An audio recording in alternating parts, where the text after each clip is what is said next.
എനിക്ക് അസുഖമായതുകൊണ്ടായിരുന്നു നിന്നെ വിട്ടു പോയതെങ്കിൽ നീ ഇപ്പോൾ എന്നെ തിരിച്ചെടുക്കുമോ എന്നൊരു ചോദ്യമൊക്കെ ചുൻഹോയും ഹോങ്ചുവിന്റെ അടുത്ത് ചോദിക്കുന്നു. എനിക്ക് ഒട്ടും തന്നെ വയ്യായിരുന്നു. ശ്വാസം എടുക്കുവാൻ പോലും സാധിക്കുന്നുണ്ടായിരുന്നില്ല. എനിക്കൊന്നും തന്നെ എഴുതുവാൻ പോലും കഴിയുന്നുണ്ടായിരുന്നില്ല. ഈ ഒരു അവസ്ഥയിൽ നീ എന്നെ കാണരുതെന്നായിരുന്നു ഞാൻ ആഗ്രഹിച്ചത്. അതുകൊണ്ടാണ് ഞാനും നിന്നെ വിട്ടുപോയിട്ടുണ്ടായിരുന്നു എന്നൊക്കെ ചുൻഹോയും അവളോട് പറയുന്നു. നമ്മൾ തമ്മിൽ ഒരുപാട് വർഷങ്ങളായിട്ടുള്ള പരിചയമല്ലേ ഉള്ളത്. ഞാൻ നിന്നെ ഒരുപാട് സ്നേഹിച്ചിരുന്നു. നീയും എന്നെ സ്നേഹിച്ചിരുന്നില്ലേ? നമ്മൾ പിരിഞ്ഞിരിക്കുകയായിരുന്നെങ്കിൽ പോലും എനിക്ക് നിന്നോടുള്ള സ്നേഹത്തിന് ഒരു മാറ്റവും വന്നിട്ടില്ല. നിനക്കും അങ്ങനെ തന്നെയല്ലേ? ഇനിയും നിനക്ക് എങ്ങനെയാണ് എന്നെ വിട്ടുപോകാനായിട്ട് കഴിയുക എന്നൊക്കെ ചുനുഹോ ചോദിക്കുമ്പോഴത്തേക്കും, കഴിഞ്ഞ 3 വർഷത്തിലാകട്ടെ ഞാൻ എന്ത് തെറ്റ് ചെയ്തിട്ടായിരിക്കും നീ എന്നെ വിട്ടുപോയിട്ടുണ്ടാവുക എന്നൊരു തോന്നലൊക്കെ ആയിരുന്നു എന്റെ ഉള്ളിൽ ഉണ്ടായിരുന്നത്. എന്തായാലും ഇപ്പോഴെനിക്ക് അതിനുള്ള ഒരു മറുപടിയൊക്കെ കിട്ടിയല്ലോ. എന്റെ തെറ്റുകൊണ്ടല്ലല്ലോ നീ എന്നെ ഇട്ടേച്ചു പോയത്. ഇനിയിപ്പോൾ എന്റെ അടുത്ത് നിന്നും എന്തെങ്കിലും ഒരു തെറ്റ് സംഭവിച്ചിട്ടുണ്ടായിരുന്നെങ്കിൽ പോലും നീ എന്നെ ഉപേക്ഷിച്ചു പോകുമായിരുന്നു. അതിനുള്ള കാരണം പോലും നീ എന്നോട് പറയുമായിരുന്നില്ല. എന്തായാലും എനിക്കിപ്പോൾ മറ്റൊരാളെ ഇഷ്ടമാണ്. നിന്നെ ഞാൻ സ്നേഹിച്ചതിനേക്കാളും കൂടുതലായിട്ട് അയാളെ ഞാൻ സ്നേഹിക്കുന്നു എന്നൊക്കെ പറഞ്ഞിട്ട് ഹോൻചുവും പോകുന്നു.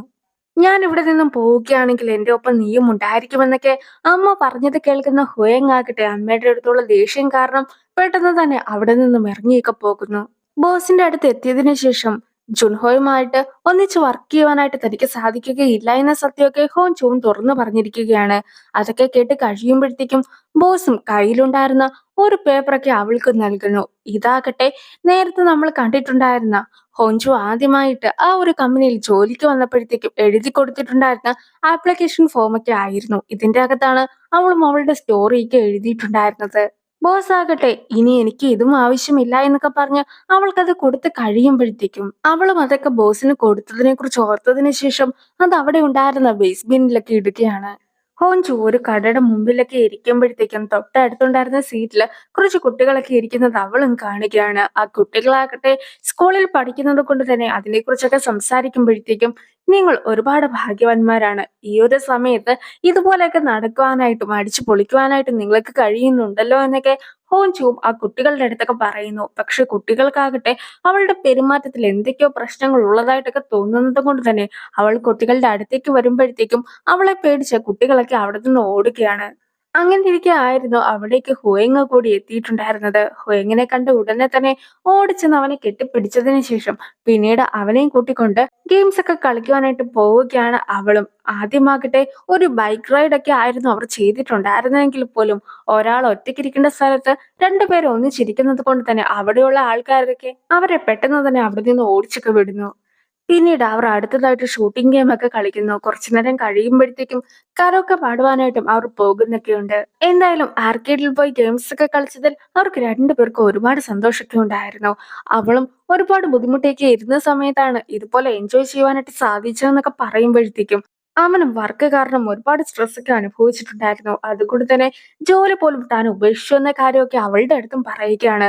അത് കേട്ട ഉടനെ തന്നെ ഞാൻ കാരണമാണോ യുഎസിലേക്ക് പോകാതിരിക്കുവാനായിട്ട് നീ ജോലിയൊക്കെ നിർത്തിയിട്ടുണ്ടായിരുന്നു എന്നൊക്കെ അവളും ചോദിക്കുന്നു.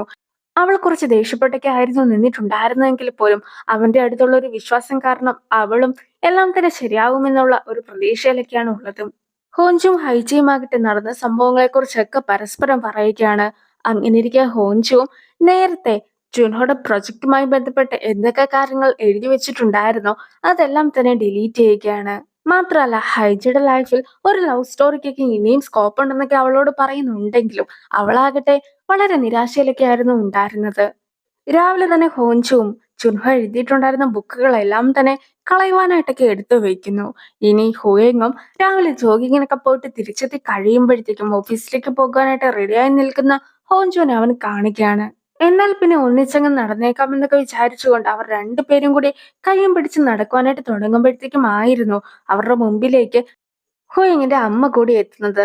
അമ്മേനെ കണ്ട ഉടനെ തന്നെ ഹോച്ചു സ്വയം പരിചയപ്പെടുത്തുമ്പോഴത്തേക്കും ഹോയിങ്ങും ഇത് തന്റെ ഗേൾഫ്രണ്ട് ആണെന്നൊക്കെ അമ്മയോടും പറയുന്നു. പക്ഷെ അമ്മയാകട്ടെ ഹോയിങ്ങിന്റെ അടുത്ത് കുറച്ച് കാര്യങ്ങളൊക്കെ സംസാരിക്കുവാനുണ്ടെന്ന് പറയുന്നത് കൊണ്ട് തന്നെ ഹോൻചുവും പോവുകയാണ്. അപ്പോൾ നീ ഹോൻജുനെ വീണ്ടും മീറ്റ് ചെയ്തു അല്ലേ എന്നൊക്കെ അമ്മയും ഹോയിങ്ങിന്റെ അടുത്ത് ചോദിക്കുന്നൊക്കെയുണ്ട്. അപ്പോഴായിരുന്നു ഹോയിങ്ങിനെ കുറിച്ചുള്ള എല്ലാ വിവരങ്ങളും അമ്മയ്ക്ക് നന്നായി തന്നെ അറിയാമെന്ന കാര്യമൊക്കെ ഹോയിങ് മനസ്സിലാക്കുന്നത്. വുക്ക് താമസിച്ചിട്ടുണ്ടായിരുന്നത് ശരിക്കും അമ്മയുടെ വീട്ടിലൊക്കെയാണ്. പക്ഷെ അമ്മയാകട്ടെ ആ ഒരു വീടൊക്കെ മെയിൻറ്റെയിൻ ചെയ്യുവാനായിട്ടായിരുന്നു വുക്കിനെ ഏൽപ്പിച്ചിട്ടുണ്ടായിരുന്നത്. ഇനിയാകട്ടെ ഹോട്ടലിലല്ല താൻ താമസിക്കുവാനായിട്ട് പോകുന്നത്, മറിച്ച് ഈ വീട്ടിലാണെന്നൊക്കെ അമ്മ പറഞ്ഞു കഴിയുമ്പോഴത്തേക്കും വുക്ക് വളരെയധികം നിരാശപ്പെടുകയാണ്. മാത്രമല്ല അമ്മയോട് തിരിച്ച് യുഎസിലേക്ക് പോകുവാനായിട്ടൊക്കെ വുക്കും ആവശ്യപ്പെടുന്നു. ഹോഞ്ചു മീറ്റിങ്ങിനൊക്കെ ഇരിക്കുന്ന സമയത്ത് വുക്കിന്റെ അടുത്തു നിന്നും അവൾക്കൊരു മെസ്സേജ് ഒക്കെ വരികയാണ്. ഹോയിങ്ങിന്റെ അമ്മ ഇനി മുതൽ വീട്ടിലായിരിക്കും താമസിക്കുക എന്നും അതുകൊണ്ട് തന്നെ ഒരിക്കലും അമ്മയുടെ കൺമുമ്പിൽ പോയി പെട്ടേക്കരുത് എന്നും ആയിരുന്നു വുക്കും വായിച്ചിട്ടുണ്ടായിരുന്നത്. അതുകൊണ്ട് തന്നെ രാത്രി ആകുമ്പോഴത്തേക്കും ഒളിച്ചും പാത്തുമൊക്കെയാണ് വീട്ടിലേക്കൊക്കെ ഹോഞ്ചു എത്തുന്നത്. എന്തായാലും ഹോഞ്ചി വീട്ടിലേക്കൊക്കെ എത്തുന്നത് ഹൂയിങ്ങും കണ്ടിട്ടുണ്ടായിരുന്നു. അതുകൊണ്ട് തന്നെ അവനും ഇപ്പോൾ അവളുടെ ഒപ്പം എത്തുകയാണ്. ഒരിക്കൽ അമ്മേനെ പരിചയപ്പെട്ടത് കൊണ്ട് തന്നെ കൂടുതൽ പ്രശ്നമൊന്നും ഉണ്ടാക്കാതിരിക്കുവാനായിട്ട്, അമ്മയുടെ കണ്ണിൽ പെടാതിരിക്കുവാനായിട്ട് ഞാൻ ഹൈജയുടെ വീട്ടിലൊക്കെ പോയി കുറച്ച് ദിവസം നിൽക്കാം. അതാകുമ്പോഴത്തേക്കും ഇവിടുത്തെ പ്രശ്നമൊക്കെ സോൾവ് ആയതിനു ശേഷം തിരിച്ചു വന്നാൽ മതിയല്ലോ എന്നൊക്കെ ഹോങ് ചുവും അവന്റെ അടുത്ത് പറയുന്നുണ്ട്. എന്തായാലും അവനും ജോലിയൊക്കെ ഇല്ലാതിരിക്കുന്നത് കൊണ്ട് തന്നെ ഫുൾ ടൈം അവളുടെ ഒപ്പം ഇരിക്കുവാനായിട്ട് സാധിക്കുമെന്നൊക്കെ അവനും പറയുന്നുണ്ട്. പിറ്റേ ദിവസമാകട്ടെ സൺപില്ലിന്റെ കടയിലേക്കൊക്കെ എത്തിയതായിരുന്നു ഹോയങ്. ആദ്യം കടയിലേക്ക് എത്തി അവിടെ ഇരിക്കുന്നൊക്കെ ഉണ്ടെങ്കിലും പിന്നീട് കൂടുതൽ ആൾക്കാരൊക്കെ കടയിലേക്ക് വരുന്നത് കൊണ്ട് തന്നെ അവനും എണീക്കേണ്ടതായിട്ട് വരുന്നു. ഈ ഒരു സമയത്താകട്ടെ കടയിൽ വന്ന ആൾക്കാര് അവൻ അവിടുത്തെ ജോലിക്കാരനായിരിക്കുമെന്നൊക്കെ തെറ്റിദ്ധരിച്ചുകൊണ്ട് അവനോട് ഓർഡറൊക്കെ പറയുന്നുമുണ്ട്. പിന്നീട് അവൻ ആ കടയിലെ ജോലിക്കാരനായി മാറുകയാണ്. ഹോയിങ് പ്ലേറ്റ് ഒക്കെ എടുക്കുന്ന സമയത്ത് ഒരു പ്ലേറ്റ് ഒക്കെ താഴെ വീണ് പൊട്ടുന്നുണ്ട്. താൻ ഇതിൽ എക്സ്പേർട്ട് അല്ലെങ്കിൽ പോലും കണക്കിന്റെ കാര്യത്തിൽ വളരെയധികം എക്സ്പേർട്ട് ആയതുകൊണ്ട് തന്നെ പിന്നീട് ക്യാഷ് കൗണ്ടറിലൊക്കെ ആയിരുന്നു അവൻ പോയി നിന്നിട്ടുണ്ടായിരുന്നത്. ഹോയിങ് ജോലിക്ക് ഉപേക്ഷിച്ച് പോകുവാനായിട്ടുള്ള കാരണക്കാരി തന്നെ ഹോഞ്ചു അല്ലേ എന്നൊക്കെ അമ്മ ചോദിക്കുമ്പോഴത്തേക്കും അറിയാതെ ബുക്കും അതെങ്ങനെ നിനക്ക് മനസ്സിലായെന്നൊരു ചോദ്യമൊക്കെ തിരിച്ച് അമ്മയുടെ അടുത്തും ചോദിക്കുകയാണ്. ഹോഞ്ചുവും അപ്പോൾ നടന്ന കുറച്ച് കാര്യങ്ങളെ കുറിച്ചൊക്കെ ഹോയിങ്ങിന്റെ അടുത്ത് മെസ്സേജ് ഒക്കെ അയക്കുകയാണ്. അവളാകട്ടെ ഉച്ചയ്ക്ക് ലഞ്ചൊക്കെ കഴിച്ച് കടയിൽ എത്തിയതിനു ശേഷം അവിടെ ഉണ്ടായിരുന്ന സ്ത്രീക്ക് ഹോയിങ്ങിനെ അറിയാവുന്നത് കൊണ്ട് തന്നെ ഞാനും ഹോയിങ്ങും ഡേറ്റ് ചെയ്യുകയാണെന്നൊക്കെ അവളും രഹസ്യമായിട്ടൊക്കെ പറഞ്ഞിട്ടുണ്ടായിരുന്നു. പക്ഷെ അവരാകട്ടെ നിന്നെ ഡേറ്റ് ചെയ്യുവാൻ മാത്രം ഒരു മണ്ടനൊന്നും അല്ല ഹോയിങ് എന്നൊക്കെ പറഞ്ഞ് അവൾ പറഞ്ഞ കാര്യങ്ങളൊക്കെ കള്ളമാണെന്ന് വിചാരിച്ച് അവളെ കളിയാക്കുന്നൊക്കെയുണ്ട്. അതുകൊണ്ട് തന്നെ വൈകിട്ട് ഞാൻ ജോലിയൊക്കെ കഴിഞ്ഞ് ഇറങ്ങുന്ന സമയത്ത് നീ എന്റെ ഒപ്പം വരണം, എന്നിട്ട് ഈ കടയിലിരുന്ന് ഫുഡ് കഴിക്കുകയും ഇവരുടെ അടുത്ത് നമ്മൾ ഡേറ്റ് ചെയ്യുകയാണെന്നുള്ള കാര്യം പറയുകയും ചെയ്യണം. എന്നാൽ മാത്രമേ എനിക്ക് സമാധാനം കിട്ടുകയുള്ളൂ എന്നൊക്കെ പറഞ്ഞ് അവൾ മെസ്സേജ് അയക്കുമ്പോഴത്തേക്കും അതൊക്കെ കണ്ട് ചിരിക്കുകയായിരുന്നു ഹുയങ്ങും.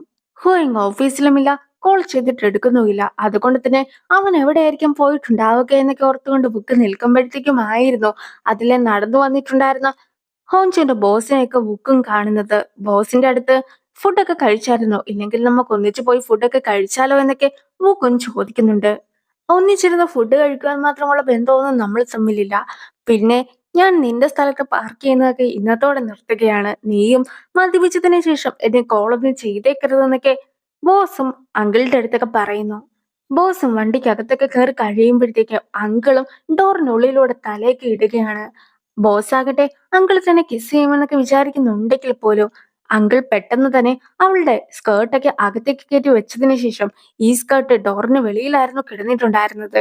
ഇങ്ങനെയൊക്കെ നീ യാത്ര ചെയ്യുകയാണെങ്കിൽ നിനക്ക് അപകടം സംഭവിക്കുന്നതായിരിക്കുമെന്നൊക്കെ ബോസിന്റെ അടുത്ത് പറയുമ്പോഴത്തേക്കും ബോസിന് കൂടുതൽ ദേഷ്യം വന്ന് അങ്കിളിനെ വഴിയിലേക്കൊക്കെ ഉന്തിയിട്ടതിന് ശേഷമാണ് ബോസും പോകുന്നത്.